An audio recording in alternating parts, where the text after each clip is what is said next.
खुर्शीद सय्यद नावाचे एक सुरतमधले बड्या राजकीय पक्षाचे अध्यक्ष राहिलेले एक व्यक्ती आणि सुरतमधलाच एक लिंबायत हा भाग आहे. या भागामध्ये एक बिलाल सय्यद नावाच्या एका चहाच्या टपरीवजा दुकानाचा जो मालक आहे, त्याच्यासोबत यांचे काही वाद झालेले होते आणि सार्वजनिक ठिकाणी या बिलालने या खुर्शीद सय्यद यांचा बऱ्यापैकी अपमान केलेला होता. त्याच्याबरोबर त्याचा एक सहकारी ज्याचं नाव आहे अजहर, या दोघांनी मिळून त्यांना मारहाण केलेली होती आणि हे सगळं सहन न होऊन मग त्यांनी पुढे जाऊन आता यांच्यामध्ये हे जे वाद होते हे धुमसत राहिलेले होते. आता या वादापोटी मग खुर्शीद सय्यद यांनी हे जे लिंबायत पोलीस स्टेशन आहे, या पोलीस स्टेशनमध्ये बिलालच्या विरोधामध्ये तक्रार दाखल केलेली आहे. तक्रार दाखल केल्यानंतर मग पोलिसांनी त्याच्यावर योग्य ती कारवाई केलेली होती. त्याला अटक केलेली होती आणि काही दिवसानंतर जामिनावर या बिलालला सोडवून दिलेलं होतं. आता बिलाल पोलिसांपासून बाहेर आलेला आहे, तुरुंगातून बाहेर आलेला आहे आणि अपमानित झाल्यामुळे त्याने खुर्शीद यांच्यासोबत जास्तच खुन्नस काढण्यासाठी सुरुवात केलेली आहे. आता ही खुन्नस यांच्यामध्ये वाढत चाललेली होती.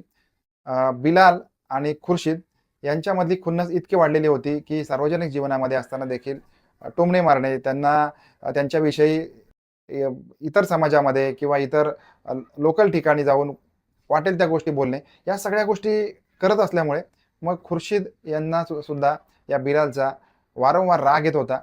त्याच्यामुळे मग आता याचा काहीतरी बंदोबस्त करावा लागेल. कारण रोज-रोजचा झालेला अपमान किंवा हे एका बड्या अहद्यावर असल्यामुळे त्यांची समाजामध्ये मान-मर्यादा बसल्यामुळे त्यांना या गोष्टी सहन होत नव्हत्या. त्याच्यामुळे मग यांचा जावई आहे.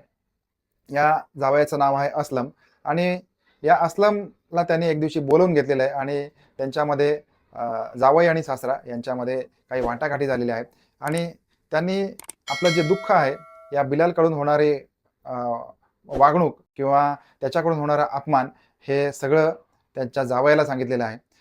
आता हा जो जावई आहे यांनी एक हिंट दिलेली आहे, त्यांच्या सासरेबुवांना हिंट दिलेली आहे.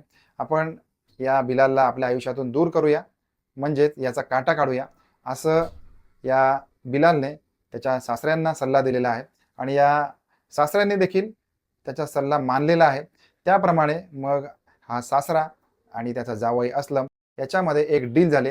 ती डील अशी होती, की ती डील 16 लाख रुपयाची डील होती. 16 लाख रुपये हे खुर्शीद सय्यद त्यांचा जावई असलमला देणार होते आणि त्याच्या बदल्यामध्ये तो बिलालचा काटा दूर करणार होता. मग 12 लाख रुपये ॲडव्हान्स दिले गेले.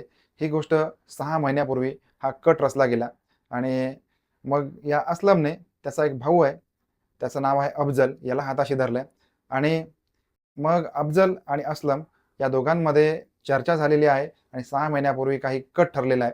आता हा कट अतिशय भीषण होता. त्या दोघांनीही ठरवलेलं आहे, की याप्रमाणे कटामध्ये ठरल्याप्रमाणे बिलालला ठार करायचं आहे, पण योग्य ती संधी शोधून किंवा योग्य त्या वेळी, योग्य त्या ठिकाणी याचा काटा काढायचा, याला ठार मारायचं आणि आपल्या सासऱ्याच्या आयुष्यातील त्याचा हा शत्रू कायमचा संपवायचा. त्याप्रमाणे मग हा प्लॅन होता. असलमचा भाऊ अफजल, या अफजलने बिलालसोबत मैत्री करायची ठरवलेली आहे आणि त्याप्रमाणे मग त्याच्यासोबत जवळीक वाढवलेली आहे, संबंध वाढवलेले आहेत. आता या बिलालला देखील वाटलेलं आहे, की आपला मित्र आपल्यावर खर्च करतो, आपला मित्र आपली एवढी काळजी घेतो. त्याच्यामुळे आता या गोष्टी त्याला काही प्रमाणामध्ये कळलेल्या होत्या, की अफजल हा असलमचा भाऊ आहे आणि असलम हा खुर्शीद सय्यद हा या त्याच्या शत्रूचा जावई आहे. पण हा जो अफजल आहे त्याच्याशी प्रेमाने वागत होता, मैत्रीपूर्ण वागत होता. त्याच्यामुळे याच्या मनामध्ये शंका येत नव्हती. त्याप्रमाणे मग 8 जून 2024 यांच्या प्लॅनमध्ये ठरल्याप्रमाणे या अफजलने बिलाल याला उचामल गाव, म्हणजे सुरत जवळचं साधारणपणे 70 ते 80 किलोमीटर अंतरावरचं हे उचामल गाव आहे. या गावामध्ये त्याला बोलावून घेतलेलं आहे. काही कामानिमित्त त्याला त्या ठिकाणी बोलावून घेतलेलं होतं. म्हणजे आता हा मित्र होता, तो पण मित्र झालेला होता. नवीन-नवीन मित्र होते. त्याच्यामुळे एक मित्र दुसऱ्या मित्राला एका गावामध्ये बोलवतोय. त्याच्यामुळे बिलाल त्या अफजलवरती विश्वास ठेवून त्या ठिकाणी गेलेला होता. आता तिथे गेल्यानंतर त्याला अफजलला एक गोष्ट कळून आली, की हा बिलाल एकटा आलेला नाहीये, तर त्याच्यासोबत त्याचा दुसरा मित्र अजहर याला पण घेऊन आलेला आहे. आता हे दोघे मित्र तिसऱ्या मित्राला भेटायला आलेले होते. त्यांना असं वाटत होतं, की आपला हा मित्र आपल्याला काही भेटणार आहे, पार्टी देणार आहे किंवा आपल्यासोबत त्यांचं त्यांचं जे काही ठरलेलं होतं त्याप्रमाणे त्या त्या ठिकाणी त्यांची भेट झालेली होती. आता हा अफजल हा चाकू सूर्यानिशी तैनात होता. त्याचबरोबर त्याचे 2 मित्र प्रज्ञेश आणि कौशिक हे सुद्धा त्याच्यासोबत तयार होते. त्यांना आता समोर बिलाल एकटा आलेला नाहीये हे बघून त्यांच्या मनामध्ये प्रश्नचिन्ह तयार झाले, की आपण तर ज्या प्रकारे प्लॅनिंग केलेलं होतं त्याच्या विरुद्ध काहीतरी घडलेलं आहे. तर आता आपल्याला तर याला मारायचं आहे. पण या अझहरचं काय करायचं? आता या तिघांनी मिळून ठरवलेलं आहे, की जसं आपण आता बिलालला मारणार आहोत, त्याचप्रमाणे आता अझहरला देखील मारावं लागेल. त्याप्रमाणे त्यांनी बिलालला चाकूच्या साहाय्याने चाकू हल्ला करून गळ्यावर चाकूने वार करून त्याला संपवलेलं होतं. आता त्यांना प्रश्न पडलेला होता, की जर का या अझहरला आपण सोडून दिलं, तर उद्या हा पोलिसांकडे जाईल आणि आपली नावाचा भांडाफोड करेल. त्याच्यामुळे त्याला देखील त्या तिघांनी मिळून पकडलेलं आहे आणि त्याच्या देखील गळ्यावरती वार केलेत आणि या दोघांनाही तिथे संपवलेलं आहे. आता 8 जून 2024 संध्याकाळ उजाडलेली आहे. रात्र व्हायला लागलेली आहे. त्याच्यामुळे यांच्या मृतदेहांचं करायचं काय? जर का यांचे मृतदेह आपण इथेच टाकून दिले, तरीसुद्धा आपण पकडले जाऊ. त्याच्यामुळे मग हे जे उचामल गाव आहे, या गावाचं जे कब्रस्तान होतं, या कब्रस्तानच्या ठिकाणी ते गेलेले होते आणि समोरून त्यांनी हे दार प्रवेश बंद होता. त्या कब्रस्तानला कुलूप होतं. त्याच्यामुळे त्याच्या मागच्या बाजूने कुंपण तोडून त्यांनी हे दोन्ही मृतदेह आतमध्ये आणलेले आहेत. रात्रभर त्या ठिकाणी खड्डा करून मग हे दोन्ही मृतदेह त्यांनी गाडून टाकलेले आहेत आणि आपापल्या मार्गाला हे मारेकरी निघून गेलेले आहेत.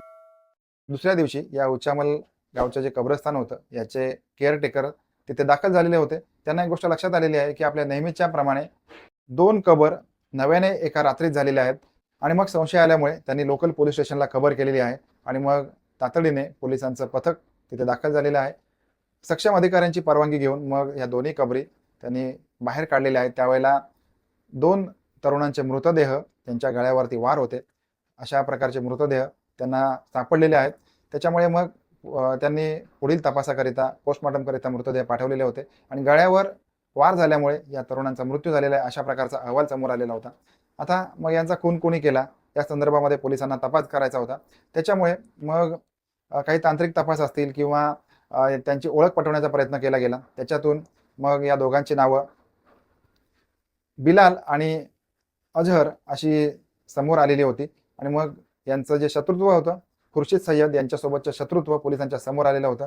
त्याच्यामुळे मग पोलिसांनी तातडीने 10 पथकं तयार केलेली आहेत आणि हे आरोपी महाराष्ट्रामध्ये जळगाव या ठिकाणी आलेले होते. प्रज्ञेश, कौशिक आणि अफजल यांना जळगाव पोलिसांच्या मदतीने अटक करून घेतलेली आहे आणि अधिक तपास सुरू आहे. प्रत्येक माणसाचं अस्तित्व हे शून्यापासून सुरू होतं आणि शून्यामध्ये संपतं. हा जो मधला प्रवास आहे, जो मनुष्य जीवनाचा प्रवास आहे, हा काही काळापुरता असतो. कुणाला गरिबी मिळते, कुणाला श्रीमंती मिळते, कुणाला राजकीय औदा मिळतो, तर कुणाला प्रसिद्धी मिळते, तर काही लोक बिना प्रसिद्धीचेच राहतात. क्षुल्लक हव्यासापोटी, क्षुल्लक महत्वाकांक्षेपोटी, क्षुल्लक आपलं महत्त्व राखण्यासाठी काही लोक आपल्याच जवळच्या व्यक्तींना आयुष्यातून उठवत असतात, त्यांचं आयुष्य उद्ध्वस्त करत असतात आणि स्वतः देखील त्यांना त्यांचं पूर्ण आयुष्य तुरुंगामध्ये काढावं लागतं. ही संपूर्ण घटना आपल्याला कशी वाटली ते कमेंट करून जरूर कळवा. त्याचबरोबर हे जे अशा प्रकारचा राजकीय वैमनस्यातून खून होणे याच्याबद्दलचं आपलं मत काय आहे हे देखील जरूर कळवा. भेटूया पुन्हा एकदा रात्री बरोबर 9 वाजता नवीन क्राईम स्टोरीमध्ये. तोपर्यंत आपापली काळजी घ्या. धन्यवाद.